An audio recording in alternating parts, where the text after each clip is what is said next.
রসুল আপনার কলিজার টুকরা, রসুলকে ভালোবাসা ঈমান। অতএব সেই রসুলকে যদি বাংলার জমিনে কেউ অপমান করে, এদেশে আপনার নেতার বিরুদ্ধে কথা বলে আপনি গর্জে উঠেন, আপনার নেত্রীর বিরুদ্ধে কথা বললে আপনি গর্জে উঠেন, অথচ আমার কলিজার টুকরা রসুল, পৃথিবীর 250 কোটি মুসলমানের হৃদয়ের স্পন্দ রসুল, সেই রসুলকে গালি দিলে বাংলার পার্লামেন্টে আগামীতে যারাই ক্ষমতায় যাক সর্বোচ্চ শাস্তি মৃত্যুদণ্ড পাশ করতে হবে। কারা কারা চান তো হাত তুলে দেখান। আম্মা জান খাদিজাতুল কুবরা একজন সফল স্ত্রী, স্বামী ভক্ত। পৃথিবীতে আম্মা জান খাদিজার মতন স্ত্রী কেউ আসবে না। নবীজিও তাকে প্রাণ দিয়ে ভালোবাসতেন। আমার নবী খাদিজাতুল কুবরাকে বিয়ে করলেন। আমার নবীর বয়স তখন 25 বছর, আর খাদিজার বয়স 40 বছর। মহব্বতের কোনো কমতি নাই। এক সময় আমরা চিন্তা করতাম, হারে আমার রসুলের বয়স 25 আর খাদিজার বয়স 40, কেমনে হলো? বর্তমান ডিজিটাল যুগে এসে এটা জায়েজ হয়ে গেছে, বুঝাও হয়ে গেছে। এখন দেখা যায় 22 বছরের ছেলের সাথে 50 বছরের মহিলা বেরোয় চলে যাচ্ছে। কথা কয় না? তা আমি আগে ওরকম বলতো, কি গো মোহাম্মদ সাল্লাল্লাহু আলাইহি সাল্লাম, অনেক নাস্তিকও বলতো মোহাম্মদের রুচি দেখো, নাউজবিল্লাহ নাউজবিল্লাহ, মোহাম্মদের রুচি দেখো। 25 বছরের যুবক একটা বুড়ি মহিলাকে ছাড়লো না, এরে তুই যে 50 বছরের মহিলা নিয়ে চলে যাচ্ছিস। কথা কয় না? তুমি হোটেলে রাত কাটাচ্ছ 52 বছরের মেয়ে নিয়া, তোমার সমস্যা হচ্ছে না, আর আমার রসুল 40 বছরের হযরতে খাদিজাকে বিয়ে করছে, এটা নিয়ে চুলকানি বাড়াও। আসলে এই সমস্ত কথা বলছো কি জন্য? বাংলাদেশ বলি বলতে পারছো, সৌদি যাই বলো গা কল্লা থাকবে না। কথা বলুন ঠিক কিনা? তবে আমার বাংলাদেশেও এমন একটা আইন দরকার আছে কি নাই? আরে কথা কন না, আছে কি নাই? আমার বন্ধুগুণ, আমার ভাইরা, আপনারা হয়তো বা রসুলকে চিনতে পারছেন না। আমার রসুল এমন একজন রসুল গো ভাই, এই রসুলটাকে কবরেও আপনার লাগবে, হাসরেও লাগবে, মিজানেও লাগবে, পুলসিরাতও লাগবে। আপনি যখন মারা যাবেন, কবরে যখন আপনাকে রাখা হবে, আমার নবীকে কবরের মধ্যে এনে জিজ্ঞাসা করা হবে, এই যে দেখছো, এই যে দেখছো, আমার রসুলকে দেখানো হবে।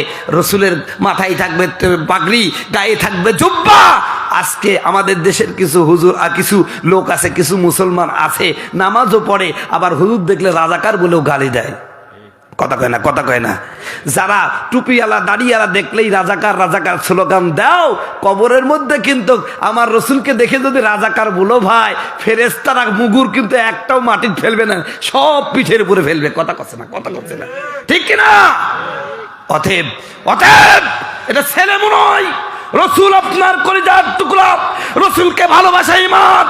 অতএব সেই রসুলকে যদি বাংলার জমিনে কেউ অপমান করে, এদেশে আপনার নেতার বিরুদ্ধে কথা বলে আপনি গর্জে উঠেন, আপনার নেত্রীর বিরুদ্ধে কথা বললে আপনি গর্জে উঠেন, অথচ আমার কলিজার টুকরা রসুল, পৃথিবীর 250 কোটি মুসলমানের হৃদয়ের স্পন্দ রসুল, সেই রসুলকে গালি দিলে বাংলার পার্লামেন্টে আগামীতে যারাই ক্ষমতায় যাক সর্বোচ্চ শাস্তি মৃত্যুদণ্ড পাশ করতে হবে।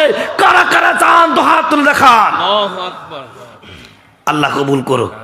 তবে আমার তাদের মুখে মনে হয় এই এলাকায় যারা বক্তা আসে, ওরা মনে হয় ওয়াজ করে আর আপনারা খালি শোনেন, মনে হয় কথা বলা অভ্যাস নাই। ভারতে গিয়েছে আমি 14 বার।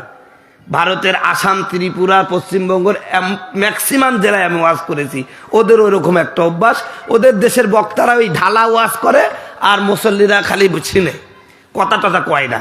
তো আপনাদেরকে আমি এইটাই দেখলাম, এই বছরে যত সিজনে যে আপনার কথা বলছেন না, একটু তাকবির মাকবিরও দিচ্ছেন না, তো বক্তা উৎসাহ পাবে কেমনে? অর্ধেক ওয়াজ বক্তা করবে আর অর্ধেক ওয়াজ শ্রোতা করিয়ে নিতে হয়। কথা বলুন ঠিক কিনা? তো কষ্ট হচ্ছে নাকি ভাই? বলছিলাম আমার রসুল তিনি কেমন স্বামী ছিলেন, আর রসুলের স্ত্রী আম্মা জান খাদিজা কেমন স্ত্রী ছিলেন, চলেন শেষ করতে পারি না কি দেখি।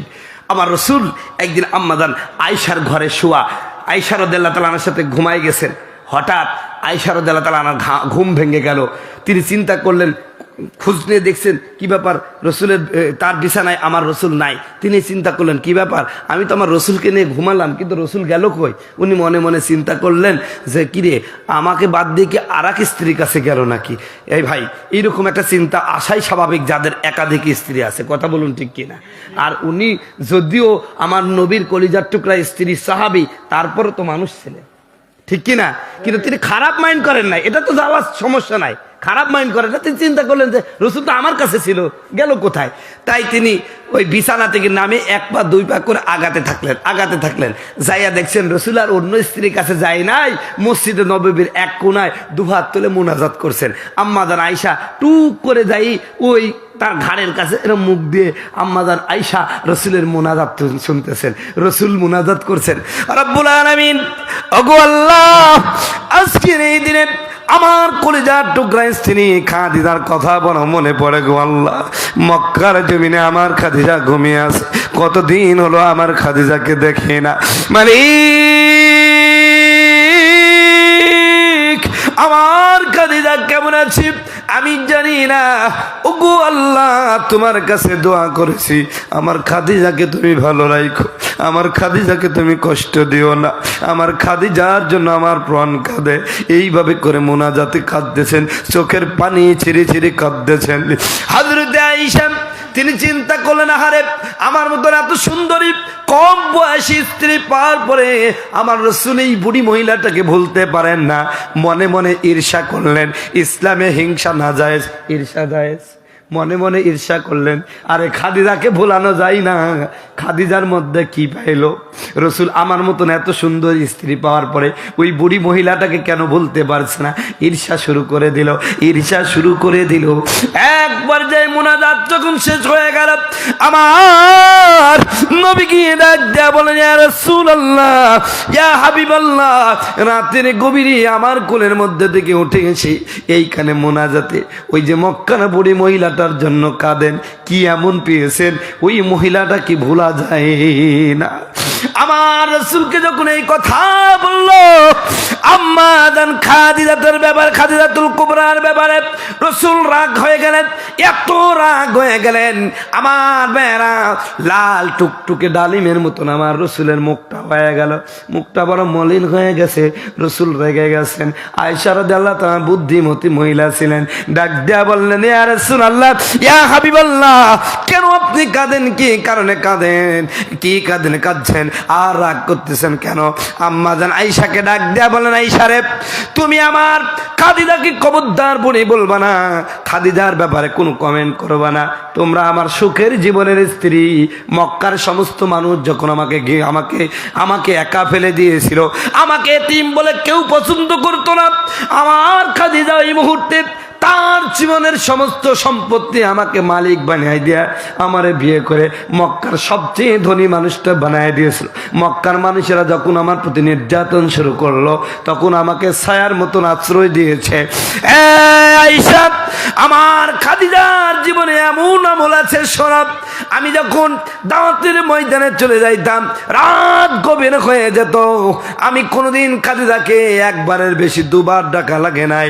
আমি একদিন গভীর রাত্রিতে দাওয়াতের কাজ শেষ করে আসলাম, দরজায় শুধু একবার নক করলাম, একবার কড়া নাড়াই দিলাম, সাথে সাথে দরজা খোলা হয়ে গেল। প্রতিদিনই এমন অবস্থায়।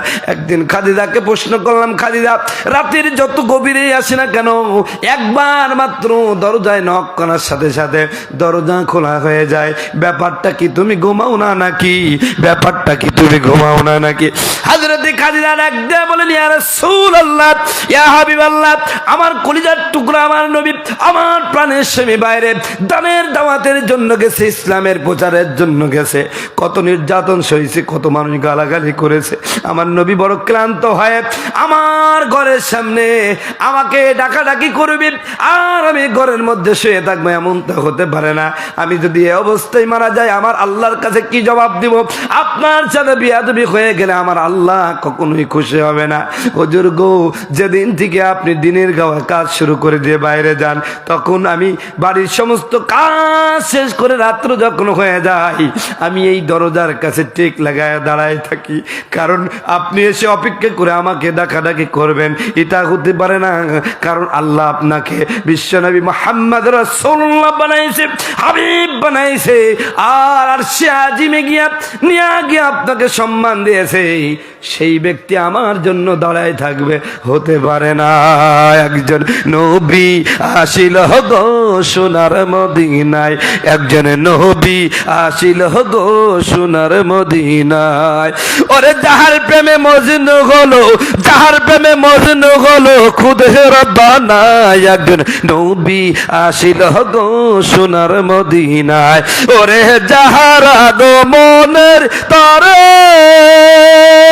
কাবা যুগে সেজদা করে গো, তিনি আমার মায়ার নবী, তিনি আমার মায়ার নবী, শাহে মদিনা, একজন নবী আসিল গো সোনার মদিনায়।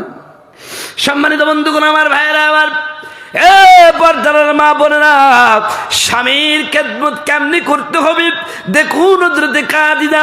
আমার বন্ধুগণ, আমার ভাইরা, নবীজি যখন হেরা পর্বতের মধ্যে ধ্যানমগ্ন থাকতেন, যারা হজে গিয়েছেন, হীরা পর্বতটা কত বড়, আমার মতন যুবক মানুষ উঠার ক্ষমতা রাখি না, কথা বলুন ঠিক কিনা? আমার ভাইরা, আমার নবী মুহাম্মদ সাল্লাল্লাহু আলাইহি সাল্লামের পরে যখন ওহী নাজিল হলো, খাদিজার বয়স প্রায় 60+ হয়ে গেছে, কথা বলুন। এমন একটা বুড়ি মহিলা প্রতিদিন 3 বেলা খাবার উঠায়া গিয়া রসুলকে খাওয়াই দিয়ে আসছেন। ও মা, এর নাম হলো স্বামী ভক্তি, এর নাম হলো স্বামীর খেদমত। আজ যদি কোনো স্ত্রী স্বামীকে এইভাবে লক্ষ্য করত, আল্লাহর কসম কোনো স্বামী পরকিয়া করতো না।